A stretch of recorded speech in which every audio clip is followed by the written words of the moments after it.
आपण पाहत आहात नाशिक खबर न्यूज, जनतेचे हक्काचे व्यासपीठ। निफाडमध्ये शादाब तांबोळी प्रकरणी एल्गार मोर्चा, आरोपींना कठोर शिक्षा करण्याची मागणी।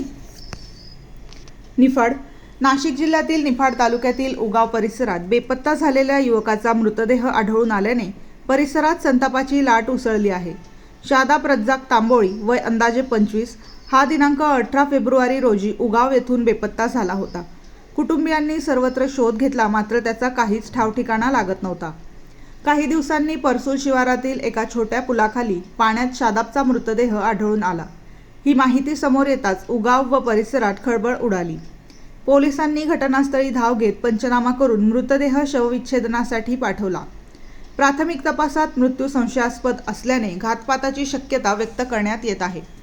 या घटनेच्या निषेधार्थ व आरोपींना कठोर शिक्षा व्हावी या मागणीसाठी निफाड येथे मुस्लिम समाजाच्या वतीने एल्गार मोर्चा काढण्यात आला। आंदोलकांनी घोषणाबाजी करत संताप व्यक्त केला।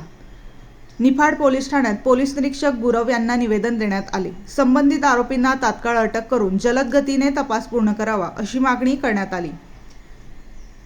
पोलीस निरीक्षक गुरव यांनी प्रकरणाची गांभीर्याने दखल घेत तपास सुरू असल्याचे सांगितले व दोषींवर कठोर कारवाई केली जाईल असे आश्वासन दिले। त्यानंतर आंदोलन शांततेत स्थगित करण्यात आले।